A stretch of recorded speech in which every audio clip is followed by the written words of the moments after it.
तो गाइस आज हम देखेंगे कुछ ऐसे स्टार जो करंटली NXT 2.0 का पार्ट है, लेकिन जब वो मेन रोस्टर में आएंगे तो वो एक बहुत ही बड़े मेगा स्टार बन सकते हैं। और NXT 2.0 जो अब चेंज भी हो रही है NXT वापस से ब्लैक एंड गोल्ड में, क्योंकि ट्रिपल एच आ गया है लीडरशिप में और वो रंग बिरंगी NXT से अच्छा तो NXT ब्लैक एंड गोल्ड की जो था जॉनी गर्गैनो और टोमासो सियाम्पा की फ्यूड से भी भरा हुआ, और उनकी food one of the best food हमें दिखी है NXT में। और अब वापस से NXT आ रही है एक तरह से ब्लैक एंड गोल्ड, एक तरह से वैसे ही उन्होंने साइन कर दिया, बस बीच में व्हाइट कलर और बॉर्डर गोल्डन कलर का। तो देखते हैं क्या होता है। अब NXT वापस से बिल्कुल पहले जैसे NXT टेकओवर्स आते थे वापस से वैसे स्टार्ट हो जाएगा या फिर नहीं। नंबर 1 पे जो हम लेते हैं वो है current NXT champion Bron Breakker. चाहे उनका पहले से फैमिली बैकग्राउंड है, क्योंकि उनके शायद से फादर पहले WWE या रेसलिंग कर चुके और वो हमें अपीयर होते हुए भी दिखे थे थोड़े टाइम पहले NXT 2.0 में। और वो बहुत ही टाइम से, मतलब जब से स्टार्ट हुई NXT 2.0 तब से वो NXT चैंपियन है। उन्होंने हराया था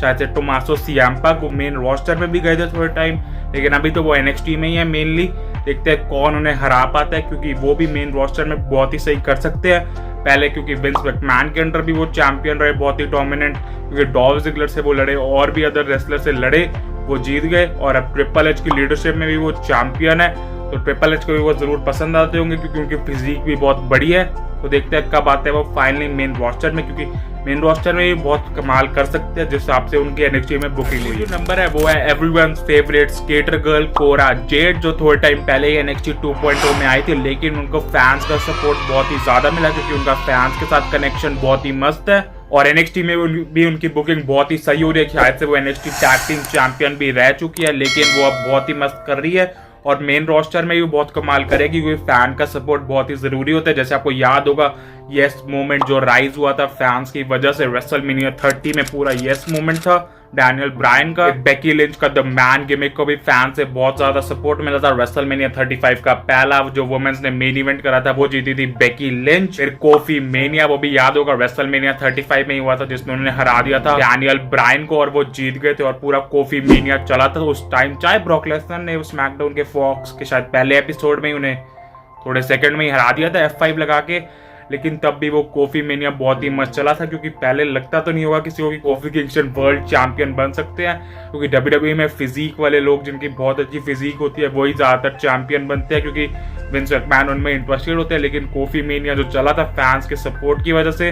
तो वो भी बहुत मस्त चला था। तो कोरा जेड को भी बहुत मस्त फैंस का सपोर्ट मिलता है। तो देखते हैं क्या करती है कोरा जेड जब वो मेन रोस्टर में आ जाती है। जो अगला मेंबर है वो है the most hated man in WWE NXT, वो है ग्रेसन वॉकर, जिनका सबसे बड़ा मोमेंट था जब जॉनी गर्गैनो अपनी एक हार्टफेल्ट स्पीच दे रहे थे उनका लास्ट एपिसोड NXT 2.0 में, क्योंकि उसके बाद वो चले गए थे उनका बेबी होने वाला टेक केयर करने। तो उस टाइम ग्रेसन वॉकर ने उन्हें अटैक कर दिया था, उनके इमोशनल मोमेंट, तो तब से वो as a heel star rise कर रहे हैं। फिर उसके बाद उनको बहुत सारे मोमेंट्स भी मिले, उनको शायद इंजरी भी हुई थी जब वो लैडर से गिर गए थे एक मैच में। और चाहे ग्रेसन वॉकर को अभी तक कोई चैंपियनशिप नहीं मिली, लेकिन जो भी उनके सेगमेंट्स दिखते हैं वो बहुत ही एंटरटेनिंग होते हैं और वो एज अ हील है, और अब हील स्टार तो पसंद आते ही है सबको, तो वो एक मेन रोस्टर में आके एक बहुत ही एंटरटेनिंग हील बन सकते हैं, क्योंकि रोमन रेंज भी एक हील है। चाहे मैं कंपेयर नहीं कर रहा उन दोनों, क्योंकि बहुत ही गैप है अभी उन दोनों में,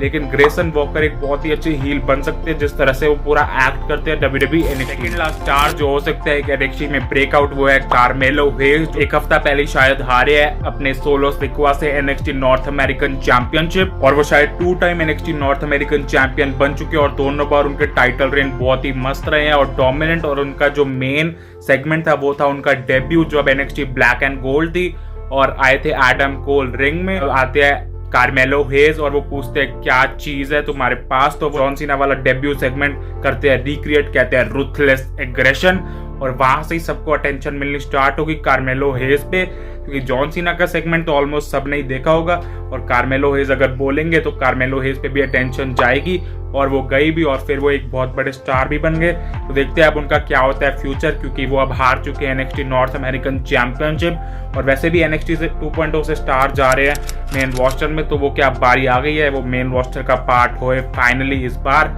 या फिर वो अभी और रुकेंगे NXT जो भी नया लोगो आया उसके हिसाब। नंबर 1 पे है, उससे भी बहुत लोग अब फेमिलियर हो चुके होंगे, वो है द टॉक्सिक अट्रैक्शन, मैंडी रोज और गिगी डॉलिन और जेसी जेन, जो NXT में पूरी एक तरह से उन्होंने राज करा थोड़ा टाइम, क्योंकि उनके पास ऑल गोल्ड था, मतलब टैग टीम चैंपियनशिप और NXT चैंपियनशिप, जो अभी भी है मैंडी रोज के पास, जो नंबर 3 पे आ गई है टोटल कंबाइंड डेज पूरे NXT ब्लैक एंड गोल्ड में भी मिलाकर। अभी हमें बहुत बार टॉक्सिक अट्रैक्शन के दोनों गिगी डॉलिन और जेसी जेन मेन रोस्टर का पार्ट होते हुए दिखते हैं मैंडी रोज, और जब ये तीनों आते हैं मेन रोस्टर में तो ये भी एक बहुत कमाल की स्टेबल हो सकती है, क्योंकि ये तीनों ने NXT में बहुत ही कमाल करा है, क्योंकि NXT में बहुत ही डोमिनेंट रहे हैं ये तीनों, और मेन रोस्टर में भी ये बहुत ही कमाल करेंगे मेरे हिसाब से, क्योंकि अब ट्रिपल एच बहुत ही अच्छा कर रहा है वो मेन रोस्टर का, तो अगर ये तीनों भी ऐड होंगे तो तभी बहुत बढ़िया हो जाएगा WWE का मेन रोस्टर का वुमेन्स रोस्टर। ये थे कुछ मेंबर्स जो NXT 2.0 का पार्ट है, जो मेन रोस्टर में एक बहुत ही बड़ा इंपैक्ट क्रिएट कर सकते हैं। आप भी बताना आपके हिसाब से और कौन से स्टार्स है जो आपको लगता है कि मेन रोस्टर में आके बहुत ही तबाही मचा सकते हैं जब वो आए फाइनली मेन रोस्टर में।